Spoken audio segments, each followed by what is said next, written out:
the Lord.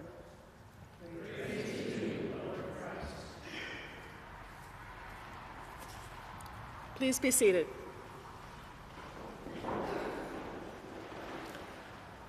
This morning I will be reading for you a sermon written by the Reverend Kathleen Walker. Reverend Walker is the missioner for Black ministries in the Diocese of North Carolina. The world is a circle without a beginning, and nobody knows where it really ends. Those are the opening lines of a song sung by Liv Ullmann in the movie Lost Horizon.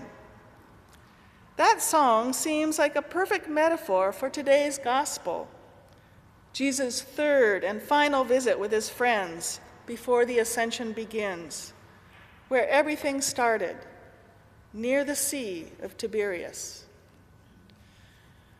When Jesus began his ministry, he was walking along the Sea of Galilee, where he encountered two men, Simon and his brother Andrew, casting a net into the sea, for they were fishermen. Jesus encouraged them to put down their nets and to become fishers of people. Shortly thereafter, he discovered James and John, the sons of Zebedee, working in the same sea. He called them as well to follow him. The fishermen gave up their families, communities, and their employment to join Jesus on an incredible journey. They traveled throughout the countryside and watched Jesus cure the sick and heal the lame. Jesus returned sight to the blind. All the while, he was instructing those four and others who joined his ministry on how to invite people into a different way of life. Jesus appealed to them to inspire people to a way of love. Through his modeling, the teacher, the rabbi, showed them how to care for those who were marginalized in some fashion in their communities. At this moment, contemporary disciples are in the lifelong process of learning and modeling a way of life that is fully inclusive and filled with compassion.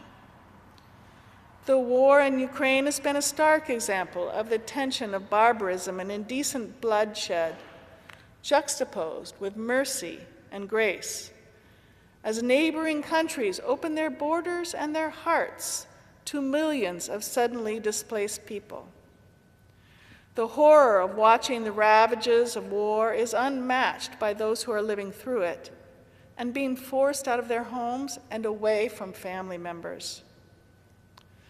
But Jesus has placed many disciples on their paths. Those Christ-like figures are setting up pop-up eateries and medical stations to assist those with the greatest need. They're opening their homes and offering shelter to women and children who have nowhere to go and are experiencing profound grief. It is the way the word is responding to those in crisis that is most pleasing to the Lord, who taught us that we are to love our neighbors as ourselves. While many people around the world are watching and feeling helpless, God is offering an opportunity for everyone to look around and shed a light on those places in the world where other such atrocities are occurring. Sadly, millions of humans are experiencing horrific acts of violence worldwide, and the response to them has been slow or absent. Just as Jesus came back to visit his disciples to remind them of their purpose in life, so he reminds each of you that there is no greater calling than to tend to those in need. Simon Peter, Andrew, James, and John returned to something familiar following the death and resurrection of the beloved Jesus. They knew and were comfortable with the sea.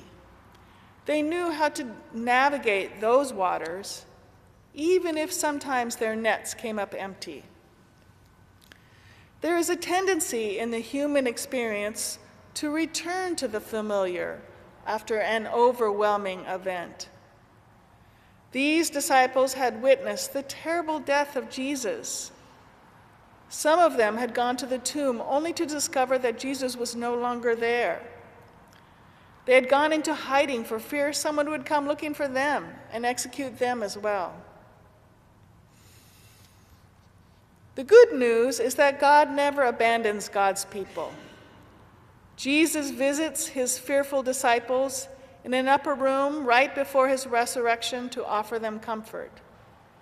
He appears to them and says, "Peace be with you," and he tells them to go forth. He returns several days later to show Thomas, the doubting and missing disciple, his wounds and to prove that he was risen indeed. It is during this pivotal visit that Jesus delivers a message for all future generations. After allowing Thomas to feel his wounds, he chastises him and says, "Have you believed because you have seen me? Blessed are those who have not seen and yet come to believe." Your faith must guide and inform the work that you will do in the world. Christians worldwide are standing in a pivotal moment in history. Do you have the faith even of a mustard seed to follow the teachings of Jesus? Can you offer the peace and love of Christ to all earthly companions? If the answer is yes, go forth and work hard to meet the needs of all who are in desperate situations or despair. Organize ways to reach out to your neighbors who find themselves trying to escape the dangers and violence in their homelands. This is the beginning of spring, and a time when new flowers and other vegetation are waking from the dormant status of winter. The sign of new life is evident everywhere. Just ask anyone with allergies. There is, however, grave concern for how the world is caring for God's creation. The season is about to begin for wildfires, hurricanes, and tsunamis. Those with vast resources appear to have the smallest resolve for employing the critical solutions necessary to avoid catastrophe. Many folks in economically deprived countries and areas of the world are ravaging some of the most important environmental resources, like rainforests, for survival's sake. Our fishermen friends, Simon and his brother and the sons of Zebedee, would have many days of empty nets in some of the seas today because of pollution. My friends in Christ, Jesus was bound to the sea.